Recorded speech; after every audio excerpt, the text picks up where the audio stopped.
Bonjour à tous les internautes, vous tous qui êtes connectés de par le monde, en train de nous suivre sur nos différentes plateformes digitales.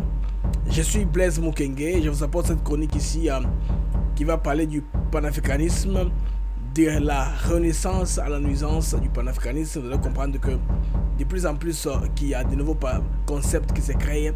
Nous avons des panafricanistes purs comme des panafricanistes impurs et aussi des néo-panafricanistes. Alors pour comprendre tout cela, les amis, nous allons essayer de vous en parler un peu dans cette chronique.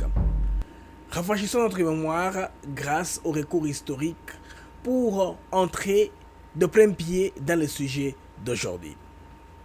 Le panafricanisme est sûrement l'idéologie parmi les plus marquantes du XXe siècle.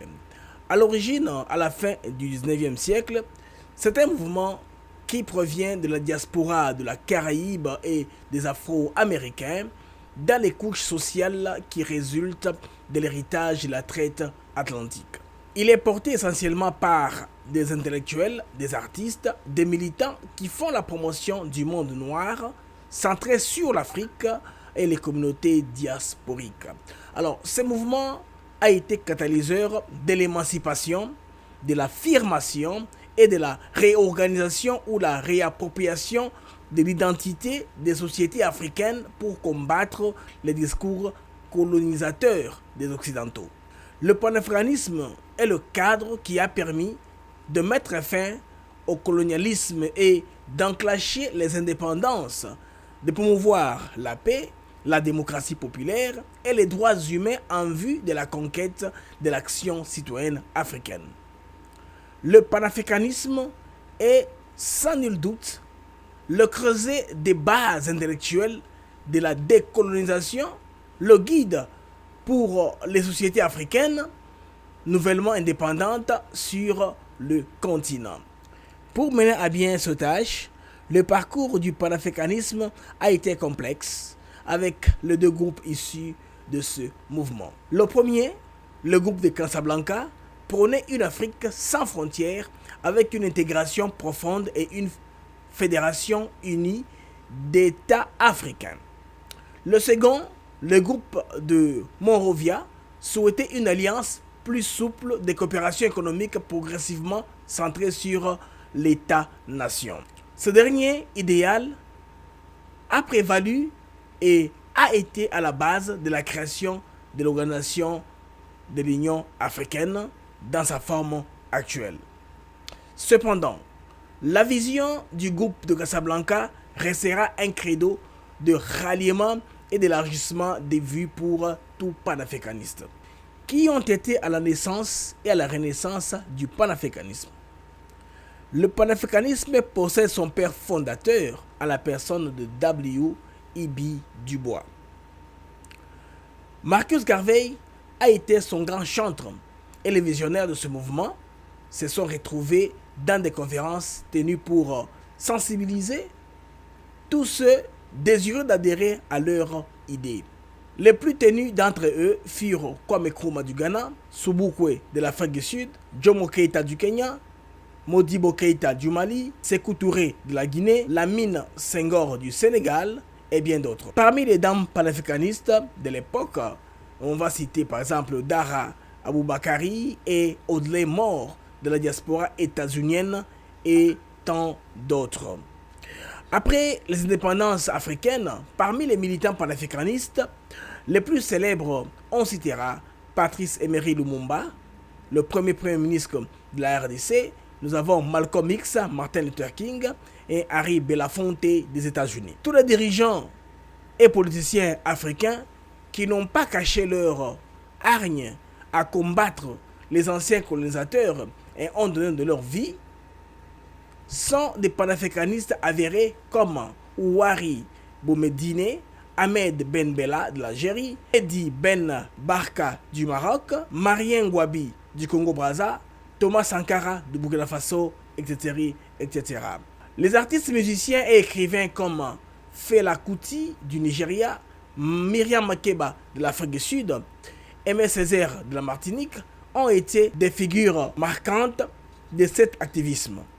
Ils se sont opposés à des régimes d'oppression dans leur pays et ont connu l'exil. Près de nous, le Congolais Valentin Yves Mudimbe est un cas spécial dans cette énumération. Avec une pensée progressiste et originale qu'il expose dans son livre L'invention de l'Afrique, il déconstruit le regard de l'Occident sur l'Afrique et montre comment ce regard a servi et accompagné l'Afrique. Pour lui, il faut se réapproprier le discours de soi et fondre toutes nos valeurs, tous nos savoirs dans un nouveau narratif.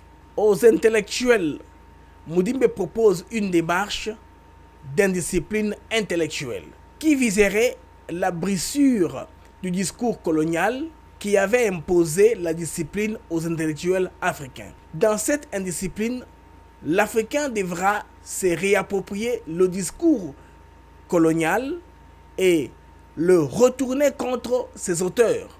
L'Africain demeure le sujet de son histoire et non l'objet de l'histoire africaine par l'occidental.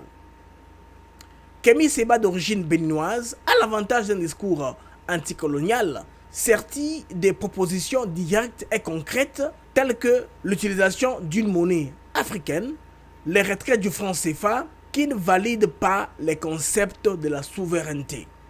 Le Congolais Mwakassa a des arguments forts dans le traitement d'une pensée critique sur des sujets poignants. Il paraît dans cette arène des panafricanistes contemporains durs comme Kémy Séba, les deux côtoyant les panafricanistes impurs. Il s'agit du trio camerounais composé de Nathalie Yambe, Franklin Nyamsi et Achille Mbembe.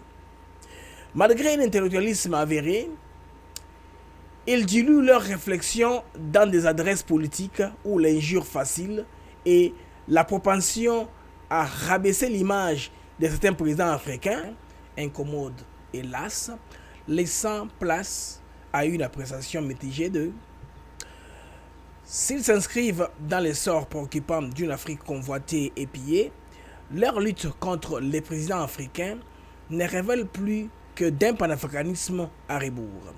Les valeurs africaines mettent le chef sur un piédestal comme partout au monde, mais c'est la différence, le chef africain est la garantie de la participation de tous et de toutes dans la société.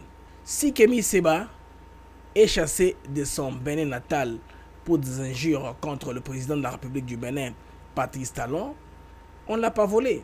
Que le Sénégal le déclare persona non grata sur son territoire, il doit convenir que c'est un pays souverain et s'incliner. Madame Nathalie Yambe, camerounaise d'origine, connue comme pro-Kremlin, puis elle s'en vante, alors que beaucoup de pays africains aimeraient qu'elle les assiste par ses propositions panafricanistes intellectuelles. Il a raté la coche. Monsieur Achille Mbembe, les patriotes de Nathalie Yambe, est de la classe des panafricanistes impurs. Reçu à l'émission C'est pas du vent, sur les plateaux d'RFI Afrique, il profère des aberrations contre les pays du Sahel qui ont bouté la France hors de leur territoire.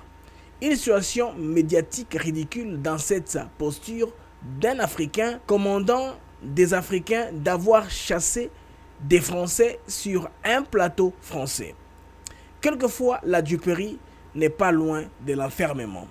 M. Achille Mbembe a traité les pays de l'AS dans le Niger, le Burkina Faso et le Mali des néo-souverainistes ou baignant d'un panafricanisme frelaté. On n'est pas loin d'un déni du panafricanisme. De telles circonstances démontrent à suffisance les leçons bien apprises depuis l'esclavage où les Blancs réussissaient à tourner les Noirs contre les Noirs. Franklin Nyamsi clôt le trio camerounais, un idéologue en exil ou apatride, on ne sait pas très bien. Il est spécialiste de la RDC et plus particulièrement de son président. Quand aucun sujet du panafricanisme ne lui vient à la tête, il pense directement au président Félix Antoine Tshisekedi.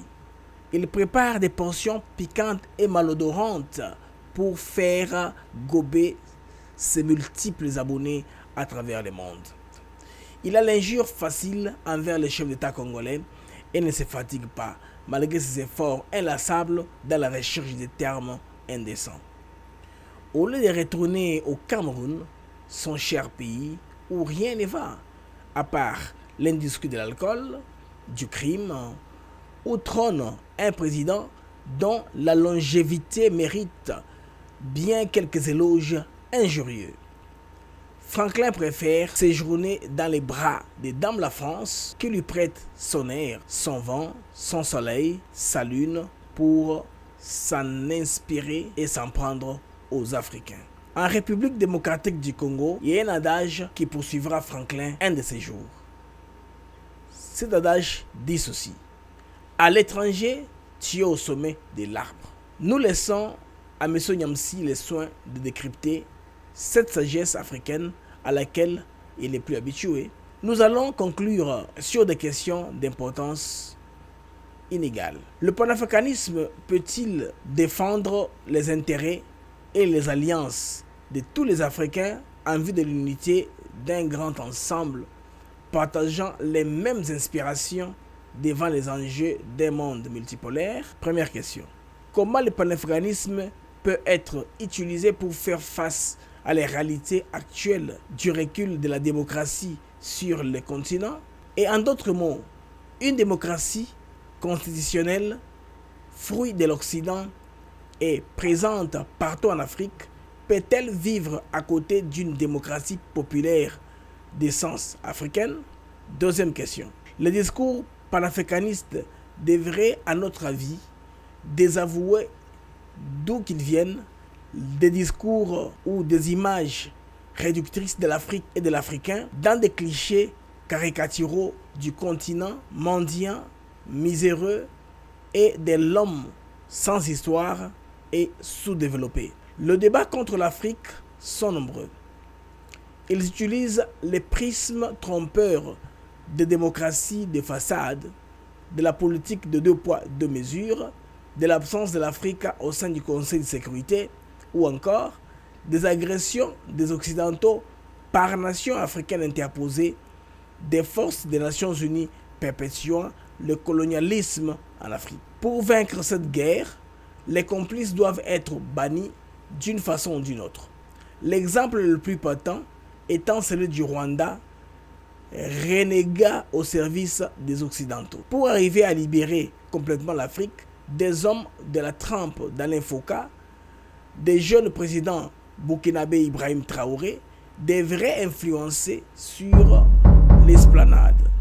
Au revoir et à notre prochaine chronique.